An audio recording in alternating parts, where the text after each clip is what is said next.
Grandpa Ken, that's me, reads old books. The Tale of Jemima Puddle-Duck by Beatrix Potter. Narrated by Grandpa Ken. What a funny sight it is to see a brood of ducklings with a hen. Listen to the story of Jemima Puddle-Duck, who was annoyed because the farmer's wife would not let her hatch her own eggs. Her sister-in-law, Mrs. Rebecca Puddle-Duck, was perfectly willing to leave the hatching to someone else. I have not the patience to sit on a nest for 28 days, and no more have you, Jemima. You would let them go cold. You know you would.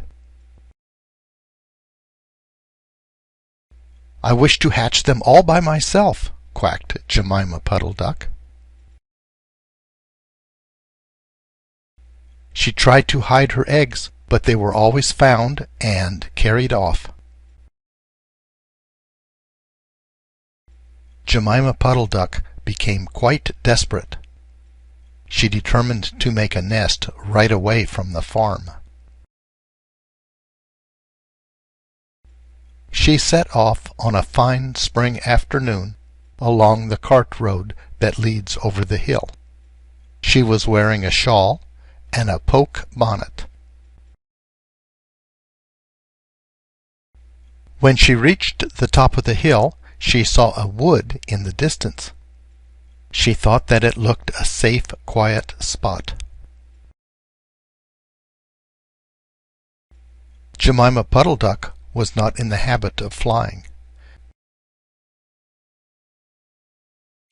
She ran downhill a few yards, flapping her shawl, and then she jumped off into the air. She flew beautifully when she had got a good start. She skimmed along over the treetops until she saw an open place in the middle of the wood, where the trees and brushwood had been cleared. Jemima alighted rather heavily and began to waddle about in search of a convenient, dry nesting place. She rather fancied a tree stump amongst some tall foxgloves. But, seated upon the stump, she was startled to find an elegantly dressed gentleman reading a newspaper. He had black prick ears and sandy-colored whiskers. "Quack," said Jemima Puddle-Duck, with her head and her bonnet on one side. "Quack." The gentleman raised his eyes above his newspaper and looked curiously at Jemima. "Madam, have you lost your way?" he said. He had a long bushy tail, which he was sitting upon, as the stump was somewhat damp. Jemima thought him mightily civil and handsome. She explained that she had not lost her way, but that she was trying to find a convenient, dry nesting place. "Ah, is that so? Indeed," said the gentleman with sandy whiskers, looking curiously at Jemima. He folded up the newspaper and put it in his coat-tail pocket. Jemima complained of the superfluous hen. "Indeed, how interesting! I wish I could meet with that fowl. I would teach it to mind its own business." But as to the nest, there is no difficulty. I have a sack full of feathers in my woodshed. No, my dear madam, you will be in nobody's way. You may sit there as long as you like, said the bushy, long-tailed gentleman. He led the way to a very retiring, dismal-looking house amongst the foxgloves. It was built of faggots and turf, and there were 2 broken pails, one on top of the other, by way of a chimney. This is my summer residence. You would not find my my winter house, so convenient, said the hospitable gentleman. There was a tumble-down shed at the back of the house, made of old soap boxes. The gentleman opened the door and showed Jemima in. The shed was almost quite full of feathers. It was almost suffocating, but it was comfortable and very soft. Jemima Puddle-Duck was rather surprised to find such a vast quantity of feathers. But it was very comfortable, and she made a nest in it without any trouble at all. When she came out, the sandy-whiskered gentleman was sitting on a log reading the newspaper. At least he had it spread out, but he was looking over the top of it. He was so polite that he seemed almost sorry to let Jemima go home for the night. He promised to take great care of her nest until she came back the next day. He said he loved eggs and ducklings, and he should be proud to see a fine nestful in his woodshed. Jemima Puddle-Duck came every afternoon. She laid 9 eggs in the nest. The foxy gentleman admired them immensely. At last Jemima told him that she intended to begin to sit next day, and I will bring a bag of corn with me, so that I need never leave my nest until the eggs are hatched. They might catch cold, said the conscientious Jemima. Madam, I beg you not trouble yourself with a bag. I will provide oats. But before you commence your tedious sitting, I intend to give you a treat.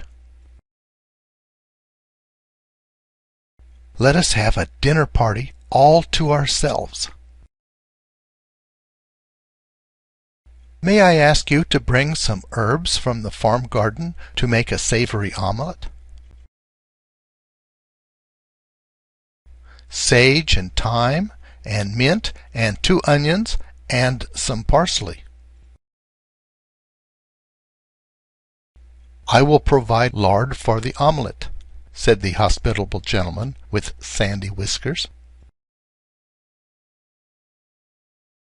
Jemima Puddle-Duck was a simpleton. Not even the mention of sage and onions made her suspicious. She went round the farm garden, nibbling off snippets of all the different sorts of herbs that are used for stuffing roast duck. And she waddled into the kitchen and got 2 onions out of a basket. The collie dog Kep met her coming out. "What are you doing with those onions?" "Where do you go every afternoon by yourself, Jemima Puddle-Duck?" Jemima was rather in awe of the collie. She told him the whole story. The collie listened, with his wide head on one side. He grinned when she described the polite gentleman with sandy whiskers. He asked several questions about the wood and about the exact position of the house and shed. Then he left and trotted down to the village.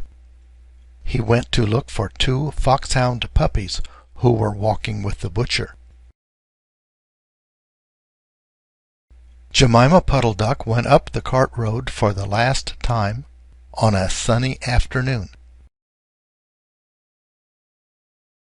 She was rather burdened with 2 bunches of herbs and 2 onions in a bag. She flew over the wood and alighted opposite the house of the bushy, long-tailed gentleman. He was sitting on a log. He sniffed the air and kept glancing uneasily round the wood. When Jemima alighted, he quite jumped.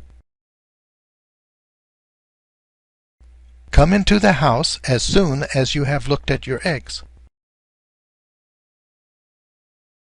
Give me the herbs for the omelette. Be quick." He was rather abrupt. Jemima Puddle-Duck had never heard him speak like that. She felt surprised and uncomfortable. While she was inside, she heard pattering feet round the back of the shed. Someone with a black nose sniffed at the bottom of the door and then locked it. Jemima became much alarmed. A moment afterwards, there was most awful noises: barking, baying, growls and howls, squealing and groans. And nothing more was ever seen of that foxy-whiskered gentleman. Presently kept open the door of the shed and let out Jemima Puddle-Duck. Unfortunately, the puppies rushed in and gobbled up all the eggs before he could stop them. He had a bite on his ear, and both puppies were limping. Jemima Puddle-Duck was escorted home in tears on account of those eggs. She laid some more in June, and she was permitted to keep them herself, but only 4 of them hatched. Jemima Puddle-Duck said that it was because of her nerves, but she had always been a bad sitter. The end. A Kenamar Videobook. Visit us at Kenamar.com.